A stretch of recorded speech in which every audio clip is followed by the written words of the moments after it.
His Excellency, the Honorable Minister of Agriculture, ably represented, the Executive Governor of Niger State, also ably represented, His Royal Highness, Chairman Council of Traditional Rulers, the Honorable Commissioner of Agriculture in Niger State, the High Commissioner of India, Sri G. Balasubramaniam, other distinguished representatives, members of diplomatic corps, ladies and gentlemen. It's a pleasure for me to be here with you all personally and to represent the Ministry of Agriculture and Farmers Welfare, Government of India. We are all aware that the United Nations Sustainable Development Goals primarily focus on four things. The first goal is zero hunger. Second goal is health. The third goal is sustainable consumption and production. And the fourth goal is climate action. Now, as the High Commissioner just spoke, food security is a global concern, and India is a food-sufficient country, yet we are ready to face challenges of a very different nature: climate change, change in consumption patterns, more health-conscious populations, etc. In this context, as he just mentioned before me, on the initiative of the Honorable Prime Minister and Government of India, United Nations General Assembly has decided to celebrate 2023 as the International Year of Millets. It has been supported by 72 countries, co-sponsored by Nigeria. And I think it has a special significance for all of us as we are together to celebrate the International Year of Millets. Recently, the Honorable Prime Minister of India, in the summit, the Voice of Global South Summit, which was held in India, focused on environmental friendly, sustainable lifestyles. I'd just like to repeat this because this is the key word, the key concept that that is defining all of us. We focused on environmentally friendly, sustainable lifestyles. You are all aware, India is also currently holding the presidency of the G20. And our motto for G20 is as follows: one earth, one family, one future. I think in this context, the Voice of the Global South Summit and our presidency of G20, the International Year of Millets couldn't be more significant.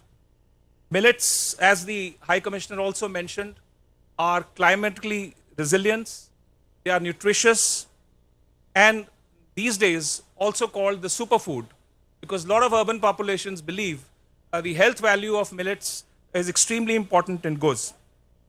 Now, India and Nigeria are two major millet producing countries, and I'm sure whatever initiatives we take to collaborate, we will focus on enhancing global production, ensuring effortless processing, and make consumption of millets a part of the larger food systems approach, where all our smallholder farmers and all our consuming populations should be equitably able to access millets. I think that's the food systems approach which I need to emphasize today on behalf of Government of India. Now, Government of India, and in fact, the entire country, as is Nigeria doing and other nations are doing, we have believed in a multi-stakeholder engagement approach. So the idea initiated by the Honorable Prime Minister is to make this International Year of Millets a people's movement. So we want all stakeholders to be involved. That is why I'm especially here in this beautiful country of Nigeria to participate and share my views with you and share the views of Government of India. And we are also involving all our missions abroad to take this message not just to the diaspora, but also the general populations of wherever millets are grown, wherever millets are not grown, and take the message to as many as people possible all over the world. Within the country too, we are involving all the provinces of the country to say that they involve not only those who are growing millets, but also those who are consuming millets. So in every province of the country, more than over 30, right now during the International Year of Millets, people are participating in discussions, in workshops. We are holding small conferences in villages to make people aware of the qualities of millet as a superfood. Now, there are two, three things I'd like to highlight from the angle of collaborations between Nigeria and India and how we can take our efforts forward in this International Year of the Millets. One, I think we should collaborate very closely in terms of research and development on biofortified varieties of millets. I think that's one thing which must be done. India has taken a lot of initiative to develop biofortified varieties. Our Indian Council of Agriculture Research is doing a lot of work, and I wish this collaboration moves forward with the country of Nigeria. The second most important thing, the potential of agri-tech in India is going to be immense for the next 5 years and even 10 years. So we have a lot of agri-startups, almost about 300, and equal number of farmer-producer organizations that are now producing value-added millet products. And they're looking for a market. So 300 agri-startups and farmer-producer organizations are making millet snacks, are making millet biscuits, are making millet pastas, and selling them to consumers in India. And they're also looking at global markets. That's another area of partnership that Nigeria and India can take forward. We have a huge mission in India called the National Food Security Mission. Now that mission essentially focuses on demonstrations, capacity building, and training.